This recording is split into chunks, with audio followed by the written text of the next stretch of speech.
성경 말씀 요한복음 16장입니다. 요한복음 16장 1절에서부터 15절까지 말씀을 오늘 본문으로 삼았습니다.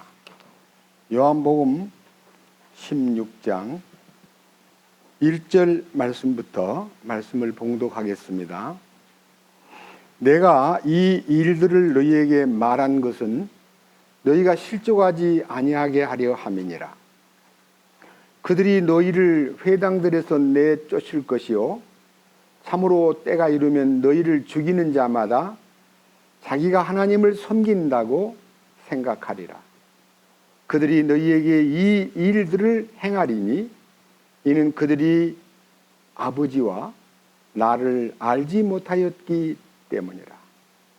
그러나 내가 너희에게 이 일들을 말한 것은 그때가 올 때에 내가 너희에게 이미 그것들을 일러주었음을 너희가 기억하게 하려 함이라.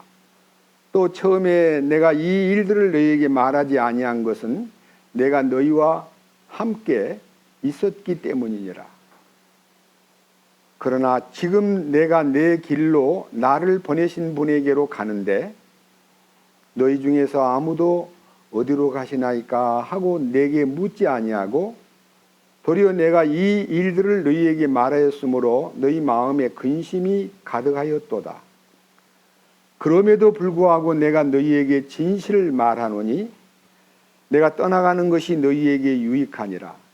내가 떠나가지 아니하면 위로자께서 너희에게 오지 아니하시리라. 그러나 내가 떠나면 내가 그분을 너희에게 보내리니 그분께서 오셔서 죄에 대하여 의에 대하여 심판에 대하여 세상을 꾸짖으시리라.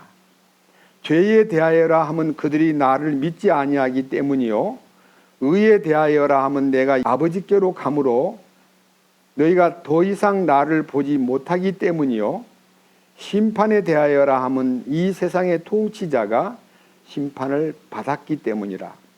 내가 아직 너희에게 말할 것이 많으나 지금은 너희가 그것들을 감당하지 못하리라.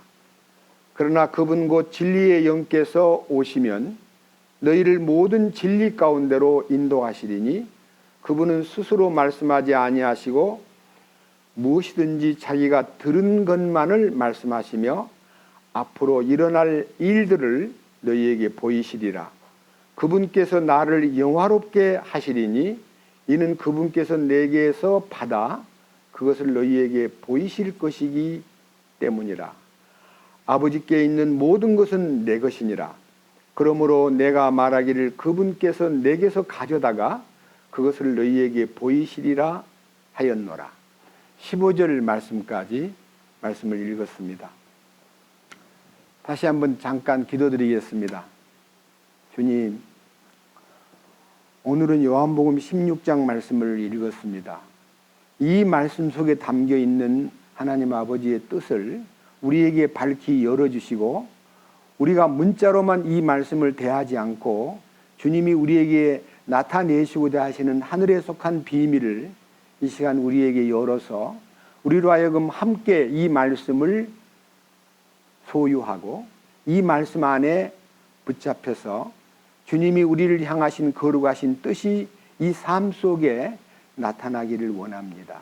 오늘도 이 말씀을 선포할 때에 주님의 도우심 속에서 주님만 나타내시고 주님의 은혜와 계획과 거룩하신 뜻이 우리 모두들에게 주님께서 공급해 주심으로써 성령의 기름 부음 안에서 우리가 삶의 변화가 생기고 이기는 자가 되고 주님 오실 날이 임박한 이때에 신부단장에 여념이 없는 그러한 길로 우리 마음과 우리의 삶을 주장해 주시옵소서.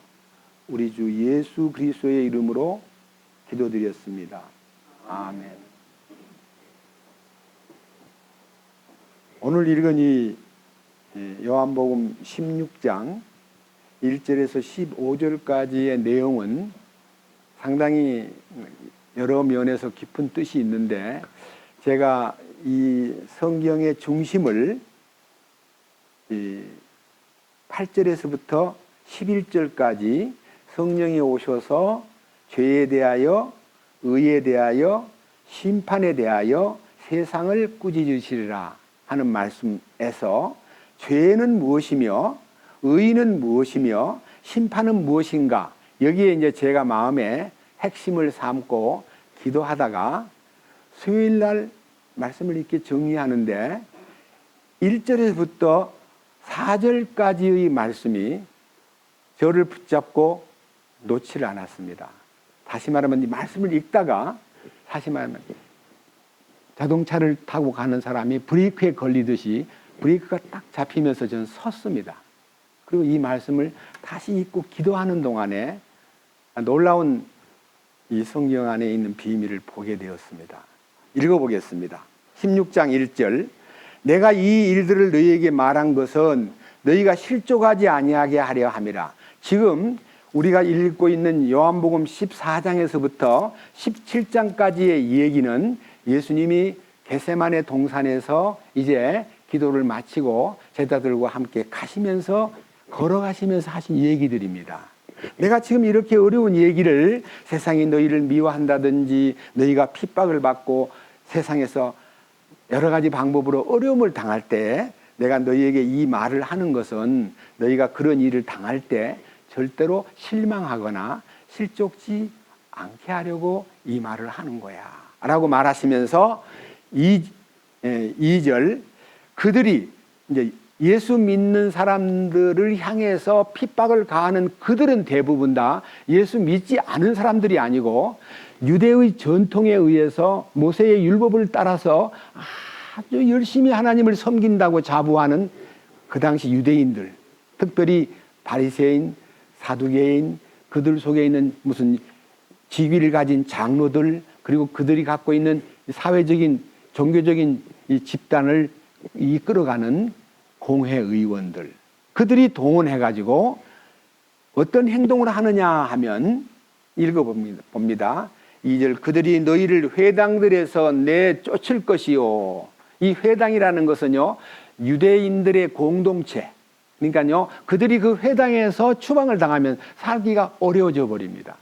그런데 그 소위 말하는 이 사회적인, 종교적으로도 하나지만은 사회적으로도 거기에 다 생활의 근거를 두고 사는 회당에서 쫓아내버리면 여러분은 얼마나 어려워지는가를 요한복음 9장에서 눈을 뜬 사람을 놓고 막 따지다가 부모를 보고 진짜 이 아들이 당신의 아들이요? 어떻게 눈을 떴어? 하고 따질 때에 난 모릅니다. 그 아이한테 직접 물어보세요. 그 애는 나이가 많이 들었습니다. 하고 자기가 대답을 하지 않은 이유는 만약 예수님 얘기를 꺼내가지고 예수님이 낫게 했다든지 예수님의 도움으로 눈을 떴다고 말하면, 예수를 시인하면 그들은 회당에서 쫓겨난다고 하는 법이 있기 때문에 쫓겨나면은 살기가 어렵고 힘드니까 본인에게 물어보시오라고 했다는 기록이 있습니다. 여러분 요한복음 9장에서 분명히 보셨을 것입니다. 여기 이렇게 말씀합니다. 그들이 너희를 회당들에서 내쫓을 것이요, 참으로 때가 이르면 너희를 죽이는 자마다 자기가 하나님을 섬긴다고 생각하리라. 그러니까 하나님을 섬기기 때문에 이 나쁜 놈들을 없애야 된다고 생각하는 것이 그 당시 유대 속에 들어있는 종교적인 경향이었다는 것을 짐작할 수가 있습니다. 특별히요, 여기에 때가 이르면 너희를 죽이는 자마다 자기가 하나님을 섬긴다고 생각하리라는 이 성경은요, 사도행전 6장과 7장에 스데반이가 희생을 당하는데 그 중에서 가장 앞장선 사람이 사울이라는 젊은 청년이요, 이 사람을 죽이는 일에 아주 앞장서 가지고 이 죽일 때 어떤 방법으로 죽이는가를 여러분들은 미처 포착을 못했을 것 같아서 제가 설명을 해 올리겠습니다. 사도행전 6장을 보겠습니다. 8절을 읽겠습니다. 사도행전 6장 8절은요 186페이지입니다. 스데반이 믿음과 권능이 충만하여 백성 가운데서 큰 이적들과 기적들을 행하니라. 그때에 리베르티 사람과 구레네 사람과 알렉산드리아 사람과 길리기아와 아시아에서 온 자들이 회당이라 하는 회당에서 어떤 자들이 일어나 스데반과 논쟁을 벌였으나 그가 말할 때 사용하는 지혜와 영을 그들이 능히 반박하지 못하더라. 다시 말하면 회당에서 변론이 생겼는데 너무 스데반이요 이 얘기가요 성령이 충만한 상태에서 지혜롭게 말을 하기 때문에 반박을 못하고 어쩔 바를 모르다가 어떤 일을 지금 이제 꾸미느냐 하면요 11절 이에 그들이 사람들을 매수하여, 매수한다는 말이고 돈 주고 샀다는 뜻입니다. 사람들을 매수하여 이들이 이르되 그가 모세와 하나님을 대적하여 모독하는 말하는 것을 우리가 들었노라고 하니라. 또 그들이 백성과 장로들과 서기관들을 선동하여 그에게로 다가가 그를 잡아 공회로 데려오고 거짓 증인들을 세우니 그들이 이르되 이 사람이 이 스데반이라는 사람이 이 거룩한 곳과 율법을 대적하여 신성모독하는 말하는 것을 그치지 아니하는도다. 스데반이가 말하기를 이 나사렛 예수가 이곳을 헐고 또 모세가 우리에게 전하여 준 관례들을 고치리라 함을 우리가 들었노라 하더라. 그러니까요 돈으로 매수한 거짓 증인들이요 사람들 많은 데서 나타나가지고 이 스데반이라는 사람은 거짓말쟁이고 이 거룩한 곳을 대적하여 율법을 고치고 신성모독하는 말을 하고 그리고 나사렛 예수님이 이 성전을 헐고 모세가 우리에게 준 관례를 고친다고 하더라고. 이 사람 아주 신성모독한 사람이 옳시다 하고 두 명이 한 사람이 말하니까 한 사람이 옳소. 두 명의 증인이 있어야만 법이 통하니까요. 이 일로 인해서 이 일로 인해서 스데반이가 이제 붙들렸는데요. 스데반이의 얼굴이요. 15절. 공회 안에 앉은 모든 사람이 똑바로 그를 바라보며 그의 얼굴이 마치 천사의 얼굴과 같음을 보았더라. 그렇게 모욕을 당하고 말로 다 못할 코너에 몰려가지고 그렇게 율법을 어기면 돌에 맞아 죽어요. 그런데 그런 위기에 빠진 이 스데반이가 그의 얼굴이 천사의 얼굴처럼 환하게 빛나더라 이렇게 얘기했어요. 7장은요 스데반이가 그들에게 이제 설명을 하는데요. 이 거짓 증인을 통해서 율법을 대적하여 신성모독하는 말을 할 뿐만 아니라 나사렛 예수를 통해서 이곳을 헐고 모세가 우리에게 준 모든 관례들을 고친다고 합디다 하고 거짓 증인을 내세워 소리를 지르니까 대제사장이 이제 신문을 합니다. 들어보세요. 7장 1절. 그때 대제사장이 이르되 이 일이 그러하냐? 이 일이 그렇게 맞냐? 하고 이제 말할 때 가부간에 맞습니다, 안 맞습니다, 나는 그런 말 한 적이 없습니다라고 말하지 않고요. 2절부터요 아주 힘차게 역사 얘기를 꺼내는데 제가 이 얘기를 다 하려면 시간이 걸리고요. 이 얘기의 중심에 첫 번째는 아브라함 얘기를 꺼내가지고 조상 아브라함이 부름받은 과정이나 그 하나님이 주시는 큰 은혜나 또 그를 통해서 하나님의 계획을 발표하신 거나 그리고 그 아들 이삭과 야곱의 때에 이르러가지고 이집트로 내려가가지고 400년이 넘도록 아주 강한 훈련을 받았다가 거기서 나온 과정이나 그리고 이 요셉이라는 사람을 통해서 이 이집트의 총리가 되고 이스라엘 민족을 구해내는데 이스라엘 가족들을 다 끌고 이집트로 내려가서 400년이 넘도록 살다가 모세를 통해서 그 민족을 끌어나오는 과정을 쭉 설명합니다. 이제 모세의 얘기도 꽤 길게 나오고, 그 다음에 이제 하나님께서 이 이스라엘 민족을 통해서 이끄시는 광야 생활 40년 동안에 이스라엘 민족이 하나님을 반역하고 금송아지를 만들고 하나님 앞에 큰 죄를 지은 이 문제에 대해서 지적을 하면서, 그 다음에 이제 하나님의 계획에 의해서 다윗을 거쳐서 이제 솔로몬 시대에 성전을 지었고, 이 성전이 지금 여러분들이 알고 있는 이 성전이 무너지고 그 후에 스룹바벨 성전이 섰는데, 이 일에 대해서 7장 51절 목이 뻣뻣하고 마음과 귀에 할례받지 않은 자들아, 너희가 항상 성령님을 거역하되 너희 조상들이 행한 것 같이 너희도 그렇게 행하는도다. 대언자들 중에서 너희 조상들이 핍박하지 아니한 자가 누구였느냐? 그들은 의로우신 분의 오심을 미리 보여준 자들을 죽였고 이제 너희는 그분을 배반하여 넘긴 자요 살인한 자가 되었나니 너희가 천사들을 통하여 제정하신 율법을 받고도 그것을 지키지 아니하였도다. 이 말은요, 우리는 모세를 통해서 믿음을 갖고 있다고 강조하지만은 그 속에 있는 약속의 메시아, 이 모세 오경 속에는 제사 제도라든지 많은 명령이 있지만 그 명령의 궁극적인 핵심은 예수 그리스도예요. 예수님이 오셔서 어린 양같이 죽고 죄를 깨끗하게 하고 화평 헌물로, 번제 헌물로, 속죄 헌물로 우리를 위해서 돌아가실 일을 마련해 놨는데 너희들은 그분을 알지 못하고 너희들은 육신의 할례를 받았다고 소리를 치지만은 마음의 할례를 받지 못함으로 너무 너희는 뻣뻣하고 너무너무 강팍한 성격을 갖고 하나님의 뜻을 따르지 않고 있지 않는가라고 이제 지적을 하니까요. 그 다음 54절.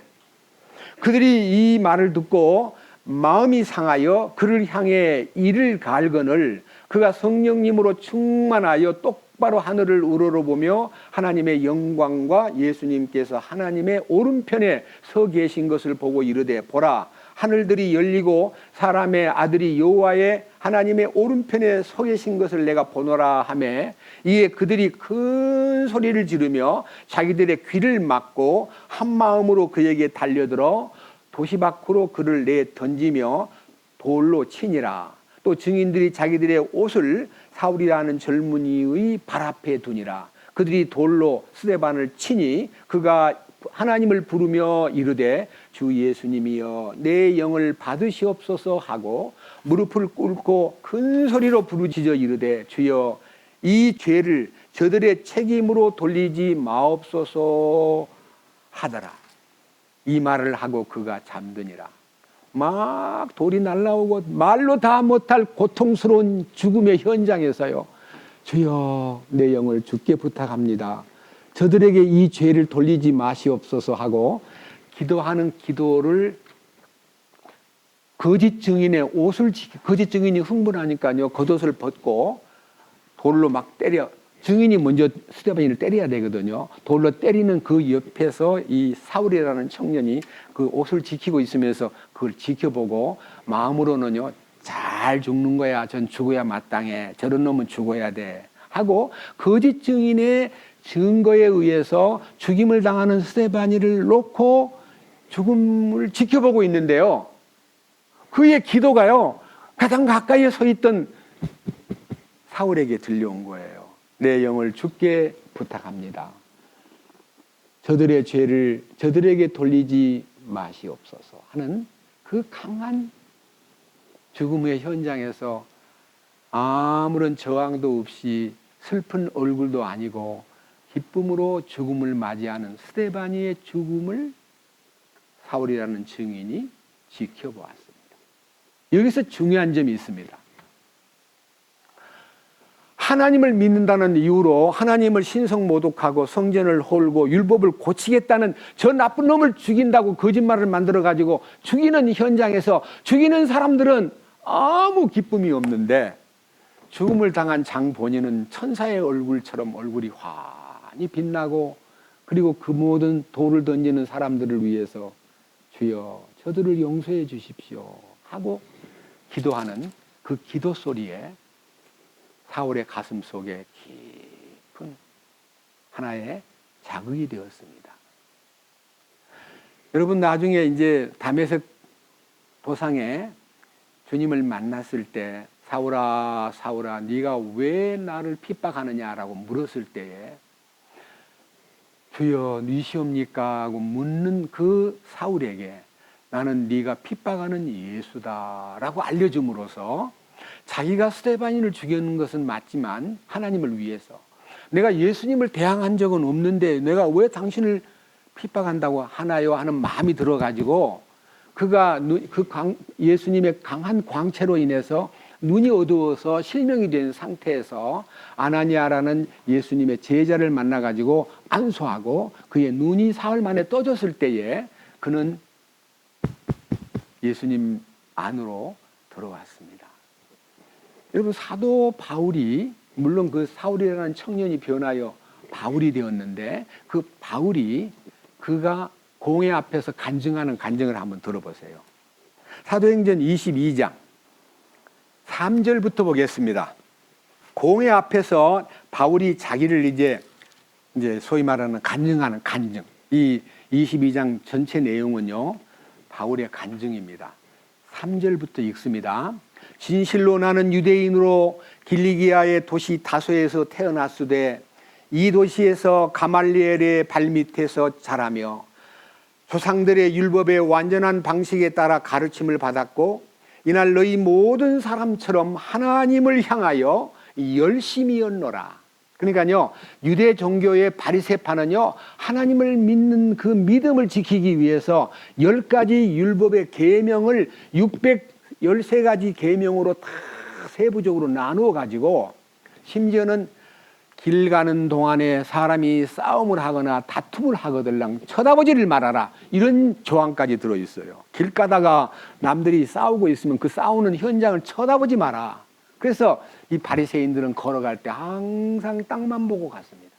바깥의 좌우를 둘러보지 않았습니다. 철저하게 율법의 의로는 흠이 없이 살았습니다. 그 다음 보세요. 4절. 내가 이 길을 핍박하여 사람들을 죽이기까지 하고, 이 말은요, 스데반인을 죽이는 일에 내가 앞장섰고 그 말이에요. 남자들과 여자들을 다 결박하여 감옥에 가두고 대제사장과 장로의 신분을 가진 모든 사람들도 나에 대해 증언하느니라. 내가 또한 그들로부터 형제들에게 보내는 편지를 받아 다마스쿠스로 가서 거기 있던 자들로 결박하여 예루살렘으로 끌어다가 형벌을 받게 하려 하였노라. 그러니까요, 예루살렘의 장로들과 공회의원들이요, 이 사울을 임명해 가지고 혼자 보낸 게 아니라 경찰을 따라서, 경찰 중에는 종교 경찰이에요. 경찰을 따라 가지고 데리고 다마스커스에 가서 예수 믿는 사람 잡아오시오. 이게 특별한 파송을 받고 다마스쿠스로 갔습니다. 자, 6절. 내가 길을 가다가 다마스쿠스에 가까이 갔을 때에 정오쯤 되어 갑자기 하늘로부터 큰 빛이 나와 나를 둘러 비춤으로 내가 땅에 쓰러져 들으니 한 음성이 있어 내게 이르되 사울아 사울아 어찌하여 네가 나를 핍박하느냐 하시거늘 내가 대답하되 주여 누구시니까 하니 그분께서 내게 이르시되 나는 네가 핍박하는 나사렛 예수라 하시더라. 나와 함께 있던 사람들은 참으로 그 빛을 보고 두려워하였으나 내게 말씀하신 분의 음성을 듣지 못하였더라. 내가 이르되 주여 내가 무엇을 하여야 하리까 하매 주께서 내게 이르시되 일어나 다마쿠스로 가서 들어가라. 그러면 내가 하도록 정해놓은 모든 일을 거기서 듣게 하리라 하시니라. 내가 빛의 영광으로 인하여 볼 수 없게 되었으므로 나와 함께 있던 사람들의 손으로 인도를 받아 다마스쿠스로 들어갔노라. 율법에 따라 독실한 사람으로 거기 거하던 유대인에게 평판이 좋은 아나니아라 하는 이가 내게로 와 서서 내게 이르되 형제 사울아 내 시력을 받으라 하매 즉시로 내가 그를 쳐다보았노라. 그가 또 이르되 우리 조상들의 하나님께서 너를 택하사 너로 하여금 자신의 뜻을 알게 하시며 저 의로우신 분을 보게 하시고 그분의 입에서 나오는 음성을 듣게 하셨으니 네가 보고 들은 것에 대하여 모든 사람을 향해 네가 그분의 증인이 되리라. 이제 네가 왜 주저하느냐 주의 이름을 부르며 일어나 침례를 받고 내 죄들을 씻어버리라 하더라. 그 뒤에 내가 다시 예루살렘으로 와서 성전에서 기도하다가 지금 이 성경 안에는요 사도 바울이 주님을 만난 장면과 하나님을 믿는다는 이유 때문에 사람을 죽이는 이 길까지 내가 가담하고 많은 믿는 자들을 괴롭혔던 내 과거를 여러분들 아실 겁니다 하고 이제 이 특별히 이 공회 앞에서 간증한 간증입니다. 그 다음에 서신서에서 자기 간증을 한번 들어봅시다. 디모데전서 1장입니다. 디모데전서 1장 12절. 나를 능하게 하신 그리스도 예수 우리 주께 내가 감사를 드림은 그분께서 나를 신실한 자로 여기사 내게 사역을 맡기셨기 때문이라. 내가 전에는 이 예수님을 알기 전에는 신성모독하는 자요 핍박하는 자요 해를 끼치는 자였으나 도리어 국류를 얻게 되면 내가 믿지 아니하는 가운데 알지 못하고 그것을 하였기 때문이라. 우리 주의 은혜가 그리스도 예수님 안에 있는 믿음과 사랑과 함께 넘치도록 풍성하였도다. 이것은 신실한 말이요 온전히 받아들이기에 합당한 말이니 곧 그리스도 예수님께서 죄인들을 구원하시려고 세상에 오셨다는 말이로다. 죄인들 중에 내가 우두머리니라. 그러나 예수 그리스도께서 먼저 내 안에서 모든 오래 참으심을 보이사 이후에 자신을 믿어 영존하는 생명에 이르게 할 자들에게 본이 되게 하셨으니 이런 까닭으로 내가 긍휼을 얻었느니라. 사도 바울은 너무 악하게 정말 하나님을 믿는다는 이유로 사람을 죽이는 일에도 담대하게 앞장서고 말로 다 못할 행동을 했지만은 하나님의 은혜로 나는 죄인으로 말하면 우두머리 죄인인데 나를 이렇게 용서해 주신 것은 이후에 죄 사함 받고 주님의 은혜로 들어올 모든 사람은 나 같은 사람도 구원을 받았기 때문에 너희들도 다 구원받을 수 있다는 것을 하나님이 알게 해주시려고 여러분 나를 구원해 주신 겁니다라고 간증을 합니다. 제가 이 말을 하는 이유는요, 예수님께서 그들이 너희를 회당에서 내쫓고 죽이면서 우리는 하나님을 섬기기 때문에 그를 죽여야 됩니다라고 말하는 그 말이 무슨 뜻인지 알게 될 거다. 오늘 제가 여러분에게 선포할 중요한 내용이 그 다음 절입니다. 요한복음 16장 3절입니다. 16장 3절 그들이 너희에게 이 일들을 행하리니 회당에서 내쫓는 일만 아니라 죽이는 일까지 하면서 하나님을 섬기는 방법으로 저 예수 믿는 사람을 제거해야 된다고 하는 그 행동들을 보면 나의 이름, 그러니까 예수님의 이름을 따르는 사람들을 죽이고 핍박하고 고통을 주는데 이유가 뭐냐 하면 그런 뜻입니다. 여기에 그들이 너희에게 이 일들을 행하리니 이는 그들이 아버지와 나를 알지 못하였기 때문이라. 아버지와 나를 알지 못하였기 때문이라는 이 말씀이요, 저를 딱 붙잡고 기도하게 만들었습니다. 이틀 동안요, 이 말씀을 붙잡고 아버지와 나를 알지 못하였기 때문이라. 아버지와 나를, 오늘 이제 설교 제목을 제가 기도하면서 아버지 하나님과 아들 예수님은 하나다. 하나. 원. 아버지와 아들 예수님은 하나다. 이걸 이제 핵심으로 해가지고 딴 복음서가 아니고 요한복음에서만 7가지로 아버지와 나를 알지 못하였기 때문에 그들이 그런 일을 하는 거야. 지금도 아버지와 예수님을 알지 못하기 때문에 유대 민족들은요, 하나님을 유일한 나 외에는 다른 신을 섬기지 말라. 나밖에는 없다. 나 외에는 다른 신이 없다. 이렇게 나밖에는 유일하게 나밖에는 없다는 얘기가 성경에 많이 나와 있습니다. 출애굽기와 신명기에 있는 율법 10계명 제1항에 나 외에는 다른 신을 섬기지 말라. 나밖에는 없다. 이렇게 하나님이 말씀했기 때문에 유대인들은 하나님 한 분밖에 없는 거지 무슨 예수님이 무슨 삼위일체가 말도 안 돼 하고, 유대 민족들은 삼위일체를 인정하지 아니할 뿐 아니라 하나님 아버지와 예수님과의 관계를 전혀 알지 못하기 때문에 유대 민족들의 저항이 2000년이 지금 다 돼가는데도요, 예수님 오셔가지고 이 성경에서 아버지와 나를 알지 못하기 때문에 그들이 그런 일을 하고 있는 거야 라고 하는 그 말을 지금도 따라서 아버지 한 분만 알고 예수님을 모르고 있기 때문에 성경에는, 구약에는 아들이란 건 없다는 거예요. 아들이라는 게. 아들이 없대요. 근데 그들은 시편에서나 이사야서에 시편 2장에 보면요, 그 아들에게 입맞추라 하는 아들이신 예수님에게 화해가 안 되면 그들은 망한다 그랬고, 이사야 9장 6절에서는 아기가 한 분 태어나는데 그 아들 속에는 영존하는 아버지가 있고 평화의 왕이 있고 영원한 하나님 아버지가 계시고 그리고 진정한 상담을 해주고 진정한 문제를 풀어주는 해결자라는 것을 너희가 알지 못하느냐라고 아들에 대해서 말씀을 해놓았습니다. 그런데 그 아들에 대해서는 눈이 전혀 열리지 않기 때문에 유대인들은 아들 예수를요, 메시아는 단독으로 오는 분이지 무슨 하나님의 아들로 온다는 말을 꿈에도 생각 못하고 있기 때문에 유대 민족들이 이사야 7장 14절에 처녀가 잉태하여 아들을 낳을 것이요 그 이름을 임마누엘이라 하리라는 그 말도 그들의 눈에는 전혀 들어오지를 않는 것입니다. 그런데 제가 오늘 이 성경 중에서 늘 얘기해왔기 때문에 여러분 귀에 딱지가 앉을 정도로 얘기했습니다. 마태복음은 왕으로 오신 예수, 마가복음은 종으로 오신 예수, 누가복음은 사람으로 오신 예수, 요한복음은 하나님이신 예수.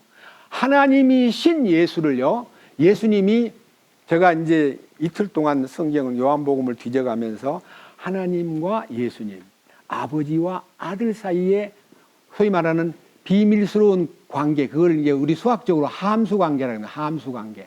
뭔가 포함되어 있는 내용이 있는데 무엇을 포함하고 있느냐? 7가지가 있는데 1번 요한복음 1장 18절 보겠습니다. 자, 1장 18절. 아무도 어느 때나 하나님을 보지 못하였으되, 하나님 아버지입니다. 하나님 아버지를 본 사람이 없습니다. 그런데 아버지 품속에 계신 독생자께서 그분을, 그 하나님을, 그 아버지를 밝히 드러내셨느니라. 그러니까요, 하나님을 아무도 본 사람이 없지만 독생자 예수님께서, 독생자라는 말은 하나님의 외아들이라는 뜻이에요. 하나님의 외아들 예수님께서 그분을 밝히 드러내셨다. 어떻게 드러내셨는가? 여러분, 요한복음 1장 1절에 태초에 말씀이 계시니라. 이 말씀이 하나님과 함께 계셨으니 이 말씀은 곧 하나님이시니라. 말씀이 하나님이라는 말은 1장 14절에 말씀이 육신이 되어 우리 가운데 임하심에 우리가 그의 영광을 보니 아버지의 독생하신 분의 영광이요 은혜와 진리가 충만하더라. 그러니까 예수님을 통해서 하나님이 어떤 분인가를 이렇게 나타낸다는 신비한 약속이 이 요한복음 1장에서 열렸습니다. 자, 이제 두 번째 요한복음 이제 5장으로 갑니다. 요한복음 5장 16절입니다.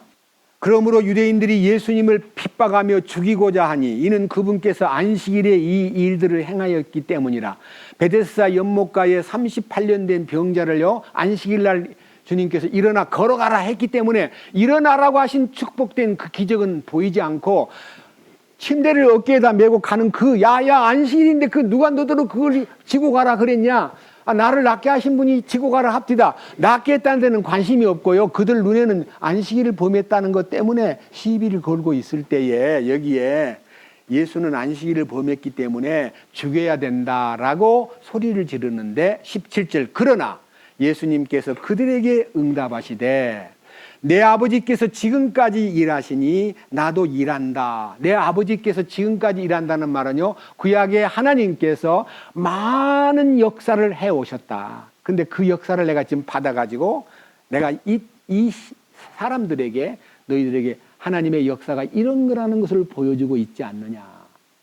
그러니까 그 사람들이 하는 말이 18절 유대인들이 이런 이유로 더욱더 그분을 죽이려 하니라. 이는 그분께서 안식일을 어길 뿐만 아니라 하나님을 자기 아버지라고 말하여 자기를 하나님과 동등으로 만드셨기 때문이더라. 여기에 아버지를 자기와 동등으로 삼았다는 이유 때문에 더 분노하고 아니 저게 말할 수 없는 망령된 소리를 하는구나. 저게 뭔데 저 목수의 아들 저 대대한 놈이 아니 자기를 하나님하고 동등으로 여기다니 하면서 예수님에 대해서 대단히 막 속이 막 부글부글 끓고 있었습니다. 그때 주님은 21절에서 아버지께서 죽은 자들을 일으키사 그들을 살리시는 것 같이 아들도 자기가 원하는 자들을 살리시느니라. 하나님 아버지께서 아담 안에서 죽은 자를 살리기 위해서 오셨는데 나는 그 일을 이어서 나는 하나님 아버지의 뜻을 따라서 살리러 왔다. 여기에 아버지께서 지금까지 일하시니 나도 일한다는 그 일이 뭐냐면요 살리는 일입니다. 예수님은 살리러 오셨습니다. 요한복음 5장의 두 번째 얘기입니다. 그 다음 요한복음 6장으로 갑니다. 요한복음 한 장을 넘겨서 6장 36절 요한복음 6장 36절입니다. 그러나 내가 너희에게 이르기를 너희도 나를 보았으되 믿지 아니하는도다 하였느니라. 아버지께서 내게 주시는 모든 자는 내게로 올 것이요 내게로 오는 자는 내가 결코 내어 쫓지 아니하리라. 나는 내 뜻을 행하려고 하늘로부터 내려오지 아니하고 나를 보내신 분의 뜻을 행하려고 내려왔느니라. 나를 보내신 분의 뜻은 이것이니 곧 그분께서 내게 주신 모든 것 중에서 내가 하나도 잃지 아니하고 마지막 날에 그것을 다시 일으키는 것이니라. 나를 보내신 분의 뜻은 이것이니 아들을 보고 그를 믿는 모든 자가 영존하는 생명을 얻는 것이니라. 여기에서 예수님의 오신 목적은 영원한 생명을 인간에게 주기 위해서 왔다. 아담 안에서 죄로 인해서 인간은 죽어 있다. 무엇이? 생명이 죽어 있다.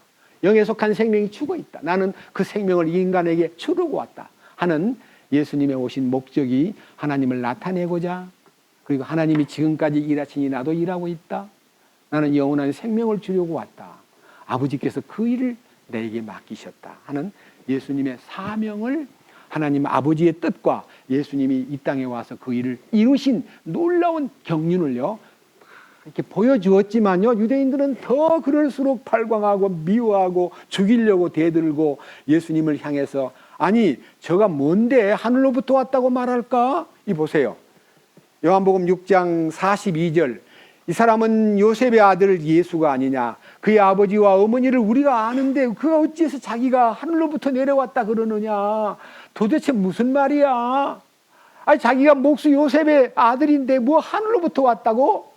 하면서 예수님을 향해서 너무너무 그들은 오해하고 더 꼬이고 더 문제가 되는 것을 요한복음 6장에서 충분히 볼 수가 있습니다.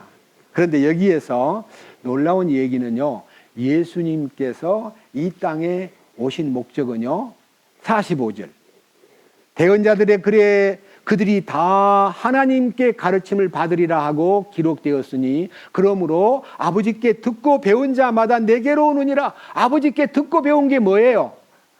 구약 성경에 많은 말씀을 들려주었고 그 말씀을 배운 너는 아 그분이 바로 예수님이구나 하고 알아야 되는데, 모세오경을 배우기는 배우는데 그 안에 들어있는 하나님의 비밀을 못 봄으로써 예수님을 그냥 무조건 무시하는 거예요. 예수님하고 너무 거리가 먼 행동들을 함으로써 아버지께 듣고 배운 사람마다 내게로 온다고 하는 이 놀라운 말씀의 인도를 따라서 예수님을 만나게 해주는 역할을 그들은 전혀 알려고 하지 않기 때문에 예수님이 가신 지 2000년이 되도록 유대인들은 그렇게 열심히 모세오경을 달달달달 외우고 그것을 생활 속에서 적용한다고 하면서도 예수님을 보지 못하고 있는 거예요. 너무 안타까워요. 눈물 나도록 안타까워요. 여기 그 다음에요, 요한복음 8장으로 갑니다.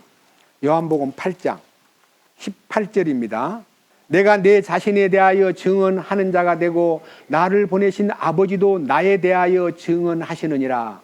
이에 그들이 그분께 이르되 네 아버지가 어디 있느냐 하니 예수님께서 대답하시되 너희가 나를 알지 못하고 내 아버지도 알지 못하는도다. 너희가 나를 알았더라면 내 아버지도 알았으리라 하고 말을 해주었는데, 유대인들은요 그 말을 도대체 나를 알았더라면 내 아버지도 알았으리라, 무슨 말이야?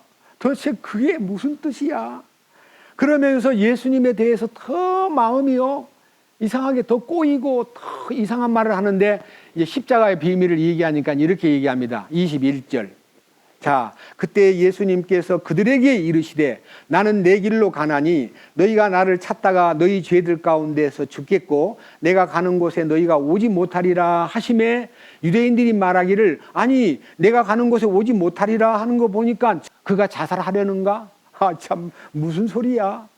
예수님이 하시는 얘기가요 도대체 무슨 말인지 모르는 거예요. 예수님이 왜 돌아가시는가에 대한 내용도 이사야 53장만 읽어도 그들을 하나님이 보내신 그 아들께서 그렇게 죽어간다는 것을 알 수 있는 길이 오는데, 죽으러 간다 그러니까 자살하려 그러나? 그 다음 23절.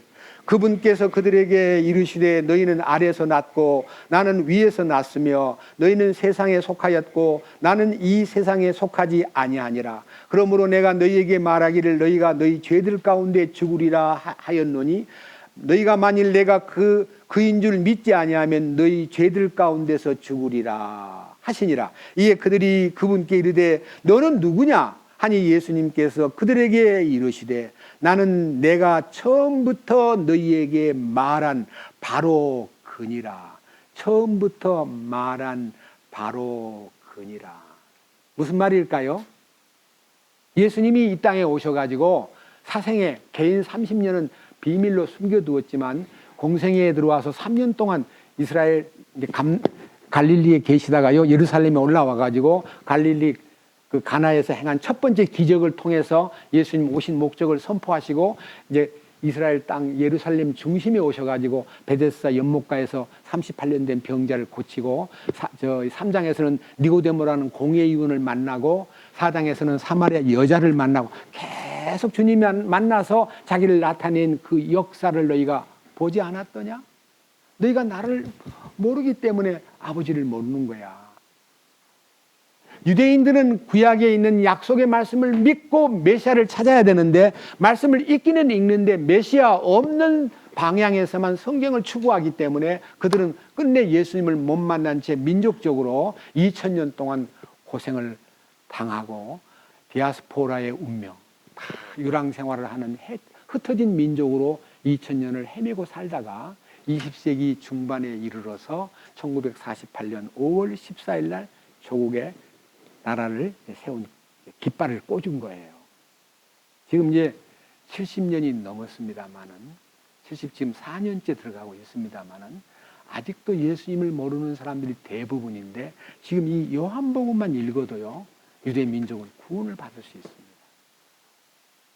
자, 이제 10장으로 갑니다. 요한복음 10장 25절. 예수님께서 그들에게 대답하시되 내가 너희에게 말하였으나 너희가 믿지 아니하였도다. 내가 내 아버지의 이름으로 행하는 일들이 나에 대하여 증언하거늘 내가 너희에게 말한 것과 같이 너희가 내 양들에 속하지 아니하므로 믿지 아니하는도다. 내 양들은 내 음성을 들으며 나는 그들을 알고 그들은 나를 따르느니라. 내가 그들에게 영원한 생명을 주노니 그들이 결코 멸망하지 않을 것이요 또 아무도 내 손에서 그들을 빼앗지 못하리라. 그들을 내게 주신 내 아버지는 모든 것보다 크심에 아무도 내 아버지 손에서 능히 그들을 빼앗지 못하느니라. 나와 내 아버지는 하나이니라. 예수님이 나와 내 아버지는 하나이니라. 예?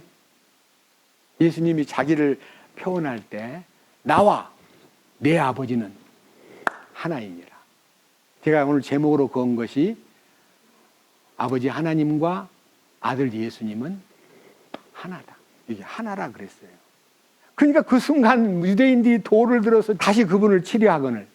제가요 제 처하고 같이 성경 얘기를 나누는데 자꾸 저보고 유대인들은 왜 사람을 죽일 때 돌로 때려 죽였어요? 너무 비참해요. 스데반이 죽은 것만 생각하면 너무너무 가슴이 아파요.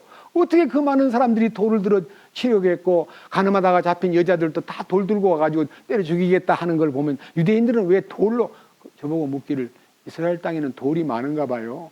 그러게 법이요 돌로 때려 죽인다는 말은요 율법은 두 가지 상징이 있어요. 돌은 나쁘게 사용하면 죽은 돌은 율법이고요. 산 돌은 예수님이에요. 참 희한하죠? 죽은 돌은 돌에 새긴 율법이고요. 산 돌은 부활하신 예수님이에요. 그래서 이 돌에 대한 얘기가 유대 민족 속에 너무 잘 운행되고 있기 때문에 너는 베드로라. 베드로가 돌이거든요. 베드로가 자기가 말하기를 산돌이신 예수에게 나와 우리들도 산돌같이 영적인 집으로 지어지고 하는 산돌이어야 돌은 살아있어야 붙을 거 아니요. 죽은 돌을 갖다 붙이려면 시멘트를 갖다 발라야 붙지. 그냥 돌 위에다 돌로만 무너져 버려요. 산돌은 생명이 있기 때문에 붙게 돼 있어요. 우리는 산돌로서 예수님에게 붙은 자요. 우리들도 붙어 있는 자예요. 뭘로 붙었냐면요. 예수님의 사랑으로 붙은 거예요.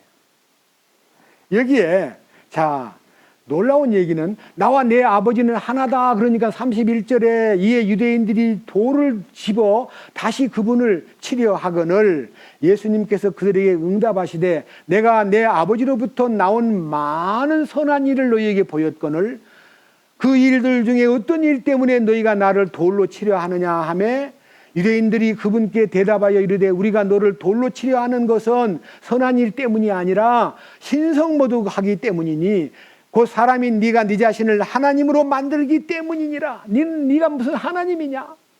예수님을 하나님인 줄 모르는 거예요. 예수님이 하나님이셔요.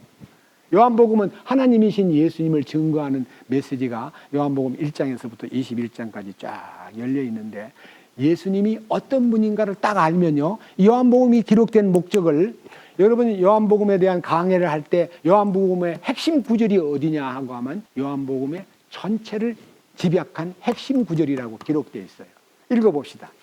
요한복음 20장 30절. 진실로 예수님께서 자기 제자들 앞에서 이 책에 기록되지 않은 다른 표적들도 많이 행하셨으나 이것들을 기록하면, 이 요한복음을 기록하면 예수님께서 하나님의 아들 그리스도이심을 너희가 믿게 하려 하며 또 믿고 그분의 이름을 통해 생명을 얻게 하려 함이라. 하나님과 예수님과의 관계를 바로 알면요, 예수님이 믿어지게 되고 예수님을 믿고 나면은 영원한 생명을 소유하게 되는 거예요. 생명 얻는 것이 하나님의 요한복음을 기록한 목적입니다. 그래서 우리가 생명을 얻고 보니까 요한복음이 너무 귀하게 보이고 요한복음에 대해서 기도가 있었습니다. 요한복음을 언제 어떻게 선포할 수 있을까 하고 많이 평생을 고민하다가 제가 지금 이 자리에서 여러분들 앞에 요한복음을 강해하고 있는데 제 평생 처음 있는 일입니다. 요한복음을 강해하는 것도. 그래서 이 기록한 목적은 하나님의 아들 그리스도께서 우리를 믿음으로 이끄시고 그 안에서 그 이름을 통해 영원한 생명을 소유한다는 것은 너무나 놀라운 기적이 아닐 수가 없습니다. 자, 이제 이어서요, 6번째 요한복음 14장으로 가겠습니다. 요한복음 14장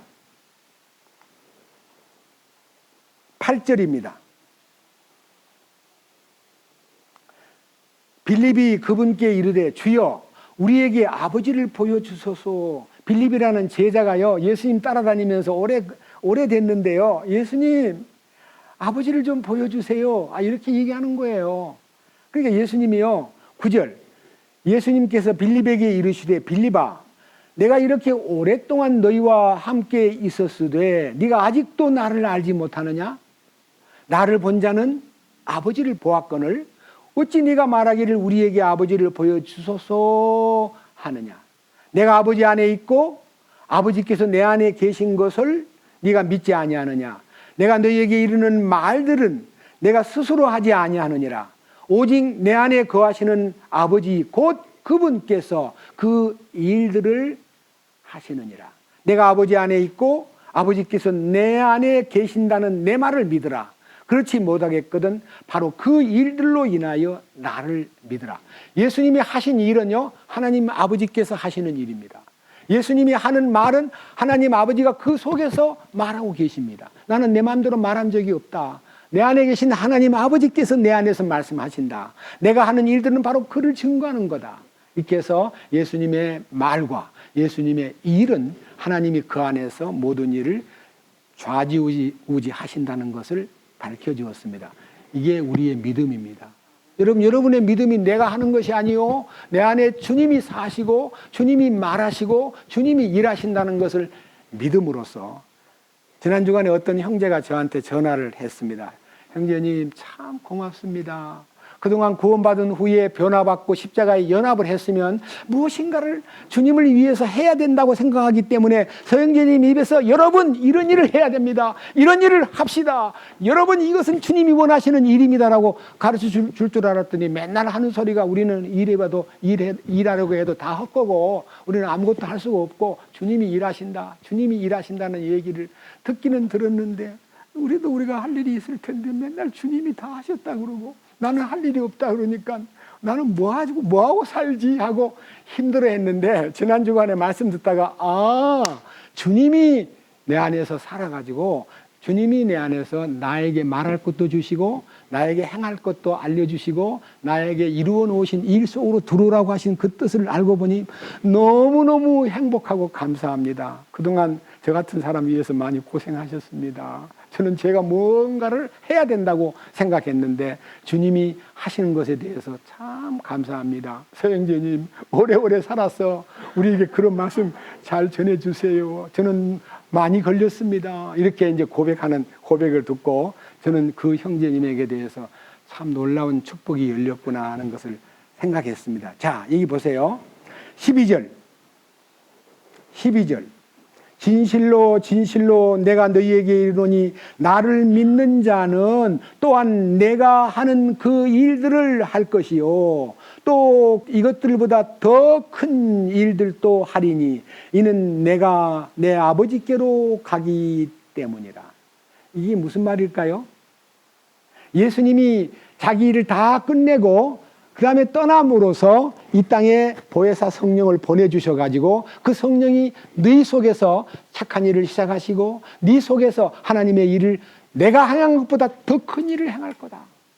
여러분, 예수님은 3년 반 동안 지상에 계시면서 무리를 보시고 설교는 많이 하셨지만요, 한꺼번에 3,000명, 5,000명을 구원받지 못했어요. 5,000명을 먹인 적은 있지만요, 베드로같이 강한 성령님의 도우심으로 어찌할꼬 하면서 회개하면서 꼬꾸라지는 역사가 성령이 오셔가지고 베드로를 통해서 일하신 거예요. 베드로가 일한 거 아니에요. 베드로는 그 일을 놓고 막 신기하게 쳐다보니까 여러분, 내 개인의 능력과 힘으로 일을 한 것처럼 보고 있는데 여러분 나를 보지 마세요. 여러분이 죽인 예수께서 성령으로 오셔가지고 그를 낫게 한 것이고 그를 일으켜 세운 것입니다. 나를 보지 마세요 하고 자기를 부인하는 모습이 사도행전에 들어있습니다. 우리는 우리 주님을 나타내기 위해서 살고 있는 겁니다. 이제 마지막 얘기, 7번째 얘기는 너무 클라이막스입니다. 너무 신기하게 우리들의 마음을 더욱더 뜨겁게 만드는 것입니다. 요한복음 17장. 요한복음 17장입니다. 1절부터 말씀을 5절까지 보고 그 다음 나머지 부분도 상고해 보겠습니다. 1절, 예수님께서 이 말씀들을 하시고 눈을 들어 하늘을 향해 이르시되 아버지여 때가 이르렀사오니 아버지의 아들을 영화롭게 하사 아버지의 아들도 아버지를 영화롭게 하도록 하옵소서. 아버지께서 그에게 모든 육체를 다스리는 권능을 주셨사오니 이것은 아버지께서 그에게 주신 모든 자들에게 그가 영원한 생명을 주게 하려 하심이니이다. 영생은 이것이니 곧 그들이 유일하신 참 하나님 아버지와 아버지께서 보내신 자 예수 그리스도를 아는 것이니이다.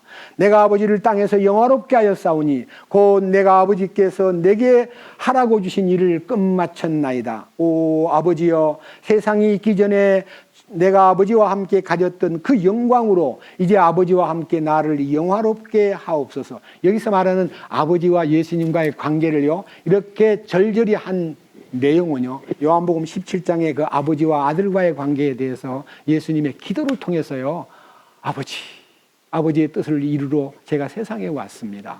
아버지의 뜻이 저를 통해서 이루어짐으로써 세상 사람이 영원한 생명을 얻게 될 것입니다. 아버지, 그들을 도와주세요. 보세요. 17장 21절. 이것은 그들이 다 하나가 되게 하려 함이니이다. 어떻게? 아버지여, 아버지께서 내 안에, 내가 아버지 안에 있는 것 같이 그들도 우리 안에 하나가 되게 하사 아버지께서 나를 보내신 것을 세상이 믿게 하옵소서. 구약의 모든 계획은 아버지입니다. 그리고 신약에 예수님이 이 땅에 오신 것은 그 아버지의 아들로서의 사역입니다. 이 다음에 보세요. 자, 22절. 아버지께서 내게 주신 영광을 내가 그들에게 주었사오니 이것은 우리가 하나인 것 같이 그들도 하나가 되게 하려 함이니이다. 내가 그들 안에 있고 아버지께서 내 안에 계시나니 이것은 그들이 하나 안에서 완전해지게 하려 함이니 아버지께서 나를 보내신 것 같이 또 아버지께서 나를 사랑하신 것 같이 그들도 사랑하신 것을 세상이 알게 하려 함이니이다. 어떤 교회는요, 구약을 안 보는 교회가 있어요. 구약은 율법이라 이거예요. 예수님만 신약만 보면 되지 하고요. 성경을 모르니까요. 구약이 아버지라는 말은요, 아버지의 말씀이 구약이라는 뜻이에요. 하나님의 선포된 말씀이 구약 속에 창세기부터 말라기까지 예수 그리스도가 어떻게 이 세상에 오실 것인가를 아주 세부적으로 낱낱이 발표했고, 그 발표된 예수님이 베들레헴에 오셨고, 그분이 나사렛에서 성장해가지고 이제 30살이 됐을 때 예루살렘에 와서 요한에게 침례를 받고, 그 다음에 그가 입을 열어가지고 이 놀라운 생명의 비밀을 밝혀주었고, 이렇게 기도하는 거예요. 하나님, 제가 하나님 아버지와 제가 하나가 된 것 같이 이제 이들도 저와 하나가 되게 하소서. 여기에 기도가요. 자, 다시 봅니다. 21절 연결해서 봅니다. 이것은 그들이 다 하나가 되게 하려 함이니이다.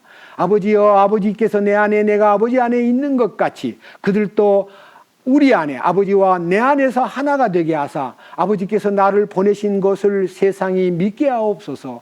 아버지께서 내게 주신 영광을 내가 그들에게 주었사오니 이것은 우리가 하나인 것 같이 그들도 하나가 되게 하려 함이니이다. 하나 이게 전부 다 원이에요.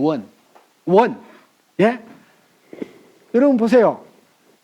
오른손하고 왼손하고 여기 붙으면 하나가 되는데, 하나가 되긴 되는데 떨어질 수 있어요, 없어요?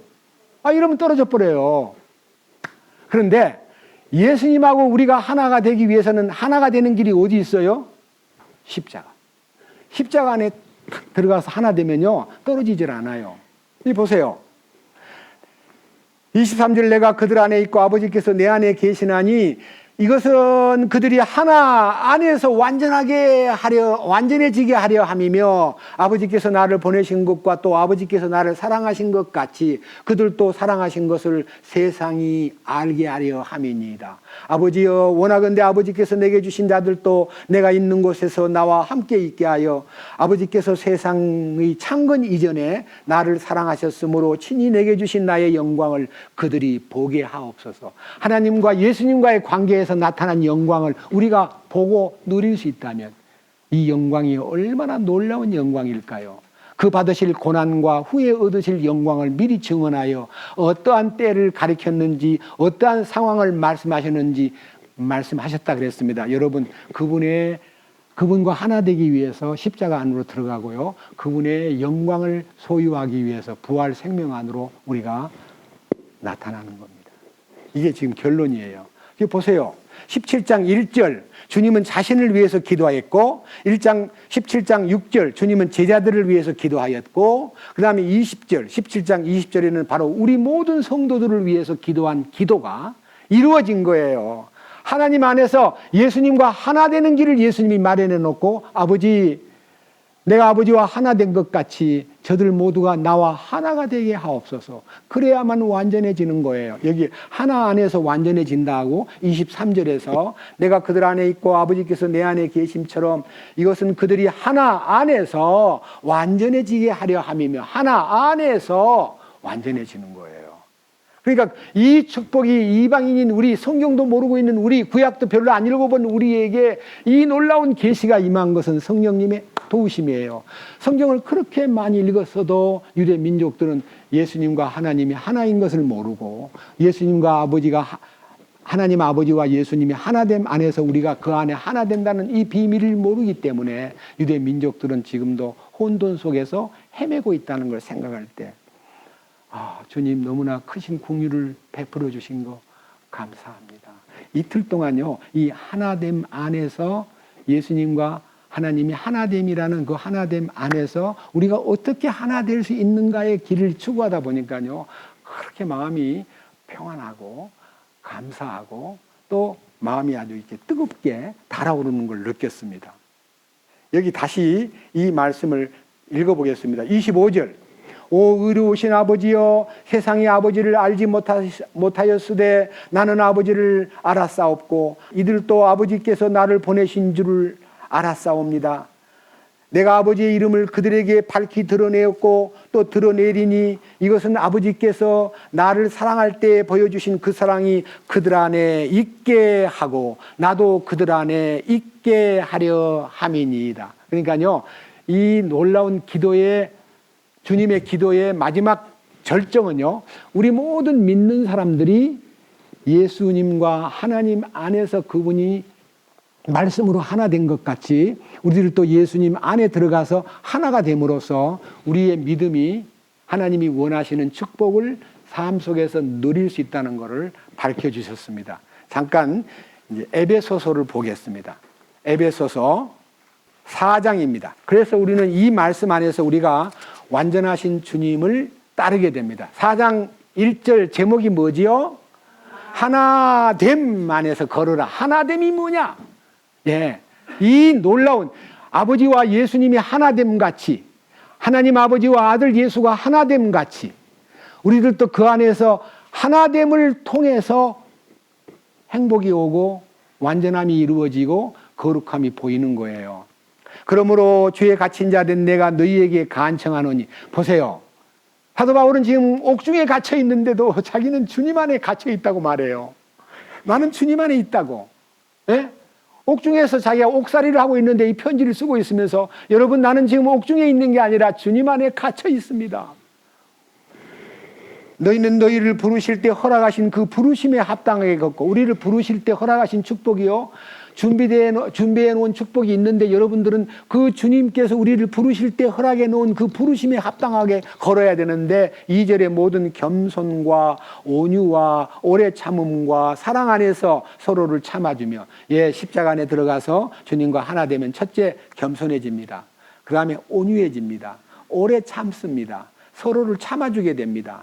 그 다음에 화평에 매는 띠로 성령이 하나 되게 하신 것을 힘써 지키라. 성령이 하나 되게 하신 것은요, 우리가 노력해서 하나가 되는 게 아니라 저절로 성령 안에서 하나가 된 거예요. 이 이유가 뭐냐? 4절 너희를 부르시며 한 소망 안에서, 소망이 하나입니다.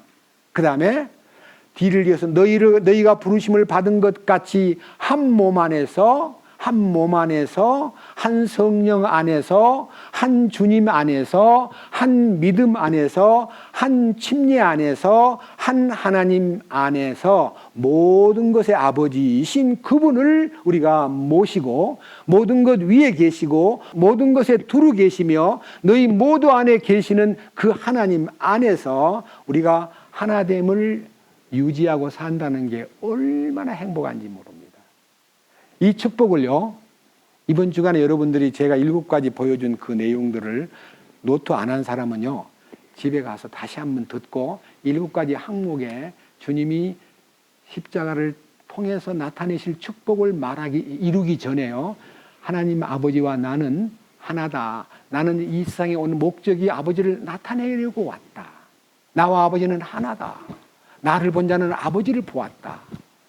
하면서 그 축복이 예수님 안에서 다 이루어져 가지고 우리를 그 안으로 불러들여서 하나님의 완전하심 안에 살아갈 수 있도록 이끄시는 그 축복에 대해서 여러분이 좀 더 책임질을 하고, 그 축복을 저는 이틀 동안 고민하면서 이 말씀을 찾았는데, 여러분들은 하루만 고민해도 충분히 여러분 삶 속에 적용이 되리라고 믿고, 오늘 이 말씀을 통해서 우리 주님이 유대인들이 나를 알지 못할 뿐만 아니라 아버지를 제대로 알지 못하기 때문에 그들이 나를 오해하고 자꾸만 나와 하나님을 이렇게 분리시키는데, 아버지 안에 내가 있고 내가 아버지 뜻을 행하러 왔고 아버지께서 이제까지 일하시니 나도 일한다고 했고, 나를 본 자는 아버지를 보았거늘 어째서 아버지를 보이라 하느냐, 나와 아버지는 하나다 라고 말씀하신 그 아버지의 그 귀하신 뜻이 예수님을 통해서 다 이루어져서 우리로 하여금 그 진리 안에서 우리들도 그 안에 들어가는 길이 딱 하나 되는 길은 십자가를 통해서 하나를 만드시는 겁니다. 이 축복이 여러분 속에서 실제가 되기를 진심으로 간구합니다. 기도하겠습니다. 주님 감사합니다. 오늘 이 요한복음을 통해서 아버지와 예수님이 하나이심을 밝히 증거해 주셨고, 우리는 그 안에서 나를 본 자는 아버지를 보았거늘 어째서 아버지를 보이라 하느냐, 나와 아버지는 하나다고 하신 그 말씀이 우리 속에 발견됨으로써 우리 주님의 기도를 통해서 아버지여, 내가 아버지와 하나 된 것 같이 그들도 우리 안에서 하나가 되게 하심으로써 아버지의 완전함 속에서 걷도록 이끄시옵소서라고 기도했던 주님의 기도가 이 땅에 있는 우리에게 2000년이 지난 이 시간에도 일어나고 있고 이루어지고 있고, 우리 안에 이 놀라운 비밀이 발견되게 해주신 주님을 진심으로 찬양합니다.